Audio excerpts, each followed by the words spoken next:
Joining us now, MSNBC senior reporter Brandy Zadrozny, MSNBC political analyst and host of Fast Politics podcast, Molly Jong-Fast, senior reporter at The Bulwark, Will Sommer, and former RNC communications director and GOP strategist, Doug Heye. All right, I'm going to start with Will and Brandy on just the emails themselves and the reaction. Brandy, a lot of emails here. And again, we don't know the full context. And Jeffrey Epstein is not exactly, a trustworthy person in all of this. But he does seem to have a real interest. Obsession might be taking it too far, but a real interest in Donald Trump and what Donald Trump knew and what Donald Trump may be hiding and how he could potentially use Donald Trump. Epstein could use him as Donald Trump's political star started to rise. Yeah, I think these emails tell a story, or they lay out a mystery. And what I've been so interested in is, not just that, what is the relationship? What did Jeffrey Epstein want from Donald Trump and how did he go about going, to get it? But I've been really looking at the right-wing reaction to that, The far-right MAGA people who I and Will watches most of our days, if there's one thing that they love, it is a leaked email. It is a dump. And for some reason, with this one, it's nothing to see here. Alex Jones, the conspiracy theorist, the Sandy Hook denier, he has said that these emails just prove that, in fact, there is a deep state out to get Donald Trump. Pizzagate influencer Jack Posobiec, same sort of thing. He says these emails exonerate Trump for some reason. And I think it's fascinating that these people that really fuel these conspiracy theories, and again, have from WikiLeaks and John Podesta's emails, Hillary Clinton's campaign emails, have never shied away from an email leak. Suddenly, nothing to see. Well, there's a narrative to spin. Let's play Alex Jones. I know the stuff Congress released is all old news. It actually proves that Trump wasn't having sex with underage girls. We know the whole story, but because Trump handled it so horribly, saying, don't look at it, you're not my constituents, and did all that, is it even worth it to spend, an hour? It's riveting stuff. It's very interesting. I have all the clips, the witnesses, the victims, the lawyers, and I can show you how the Democrats, in the way the cherry pick these files, they say more is coming, and this is the best they've got. And when you actually know the story, it shows that Trump was the guy that actually first exposed Epstein. So, there are the Alex Joneses, there's the Megyn Kellys, there's the Mike Cernoviches, et cetera. But there's also, there's other accounts online that we kind of follow to gauge reaction to Donald Trump. There's Patriot Voice, which is talking about how the MAGA movement is dead. And they're using this to get angry about other stuff, too, talking about Donald Trump courting billionaires, Will Sommer. They're talking about Donald Trump not being interested in America First. MTG brings this up in the post that she puts. It feels like it is now being used as a way to say Donald Trump has not been the guy that he promised to be. I think we're seeing a lot more frustration from people in the MAGA movement and right-wing media about where Donald Trump is at right now. We saw him saying Americans aren't talented, so we need H-1B visas to bring people in. Just in the past few weeks, there has been a lot of growing dissatisfaction with Trump. There's this idea, prices aren't going down. And the Epstein emails here, look, as Brandy said, I think if any of these emails had come out about a Democratic politician, right-wing media would have been absolutely losing their mind. But at the same time, there is still some reaction here, even after several months of the White House trying to say, telling people, like we know Trump called Charlie Kirk, telling people saying, don't talk about this. Stop talking about the Epstein files. It's over.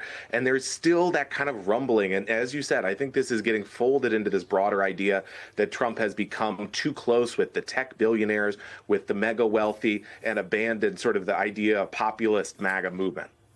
What do you think, Molly? I agree with Will, but it's amazing if you think that he was always, his whole thing was that he was a rich guy, right? That he's gotten too close with some different group of rich people. Look, these politicians who are breaking with Trump over Epstein, they're not doing it because they're good people, right? They're doing it because they see, I mean, maybe it would be wonderful if it was, but. Well, look, Nancy Mace is very, very adamant that she's on the side of survivors and having been the victim of abuse, she says. Sure.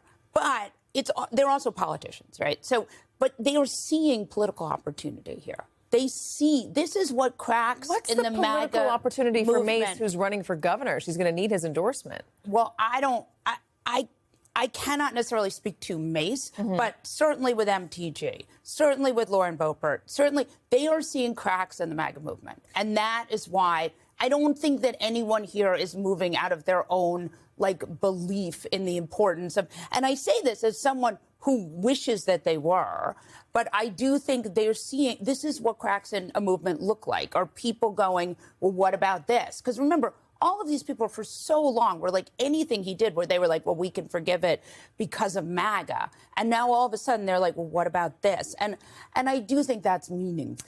Doug, I mean, we're talking about how this is exposing Donald Trump for not living up to the promises he made. It's always been a weird circle to try to square Donald Trump, the billionaire, caring about the working class and not caring about other billionaires, but whatever. Is this all overblown? Is this not that big of a deal? Is it going to go away? Is the fervor and this demand for the Epstein files, did it have its moment? Did it reach its peak? Well, I think it's always been a steady chatter. I remember, Katie, over the summer, I was in Lake Ozark, Missouri, and I stopped in a business called Teresa's Trump Shop. And the lady that I spoke to there, I don't know if this was Teresa herself, told me, what's the holdup on the Epstein files? You know, they're selling all the types of Donald Trump paraphernalia and merchandise. They didn't have any Epstein stuff, but she was concerned about that. So I think of that voter. But that's looking at one voter in one business with a microscope. And I think that's a lot of what we've been doing on this. So many times over the past 10 years, we've said, is this going to be when Republicans break with Donald Trump? And it turns out, no, not really. And so, you know, this is going to go through the House. A lot of Republicans will vote for it. And I think we'll have a lot of coverage that's going to be very breathless saying, aha, now there are real cracks in the MAGA movement. But they're not going to go after Donald Trump on other stuff. So I do think we're blowing this up a lot more than is real, in part because discharge petitions don't happen very often. When I've worked on them, they've been spectacularly unsuccessful. But so a lot of House voters will go for this on the Republican aisle. Does the Senate move this? Maybe, maybe not. Does Donald Trump sign this into law? No way. Absolutely not. Oh, come on, though. If he doesn't sign it into law, isn't he just feeding the fire of conspiracy? If he says, no, I don't think anybody should see the full Epstein files, how does that not boomerang back around into his face? Look, he is a master at distracting us from whatever we're focused on in Washington that isn't necessarily what voters are focused on. So if I'm advising Trump, one, I'd want all of this information out there already years ago so that you can move past it. And he knows that his base is going to go with him on almost anything that he does. Access Hollywood taught us that years ago.